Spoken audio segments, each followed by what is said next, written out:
Welcome back to the Achilles channel.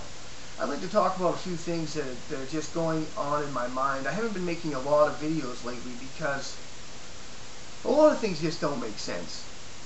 And so I've been trying to figure out how to make sense of a lot of things that are going through my mind and how to explain it to some of these people out here who are looking at what's happening today and looking at them as causes.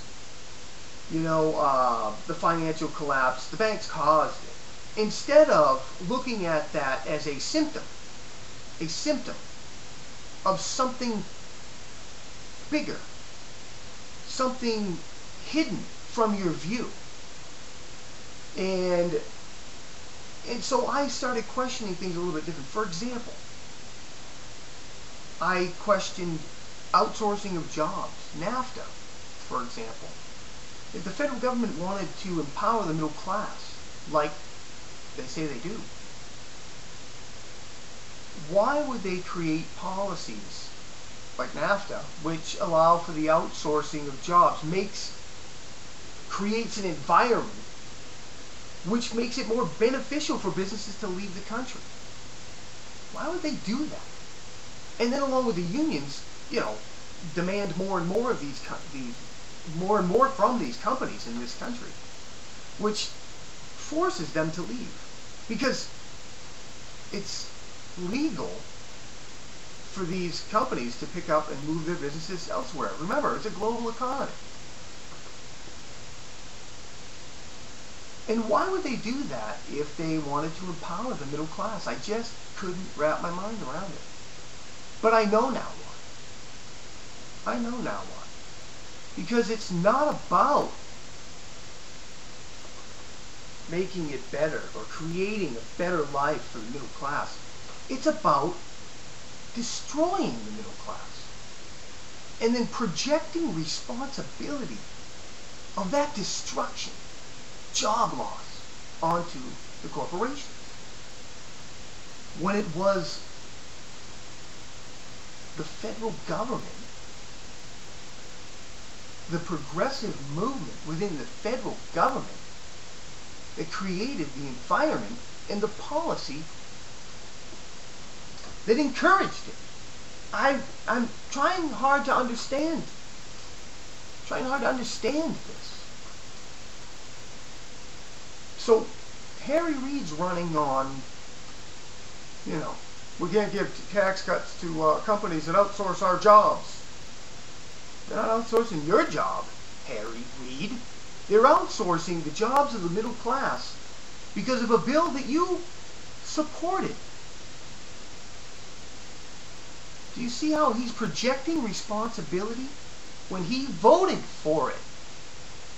He voted for the bill that created the environment that did it. The financial collapse. They want you to believe it was the banks. But the banks were just a part of the plan. They were the symptom. The government, the progressive movement within inside the system of the United States government created the environment that perpetuated the greed that we all know exists in the banking industry. They created it. Why didn't anybody go to jail? Because no laws were broken. Do you see? It was they that created it. Why would they do that?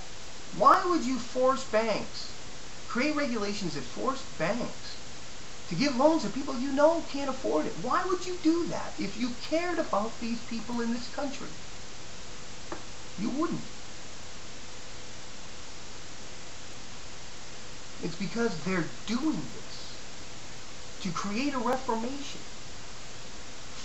Over 50% of the American people do not believe the American dream is still alive in America. They believe it's dead. They cannot succeed. They believe it. That is a reformation because of where we are today. The very people in control today, looking to fundamentally transform this country, created the environment for this reformation. And we want to give them, and they want us to give them more power. And a lot of you want to. I talk to them every day. They tell me, it's the big business, it's the big business. Really? Really?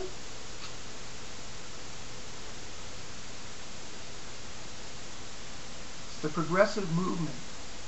Progressive right and left. Bringing us to total government. And you need to wake up to it. God bless America.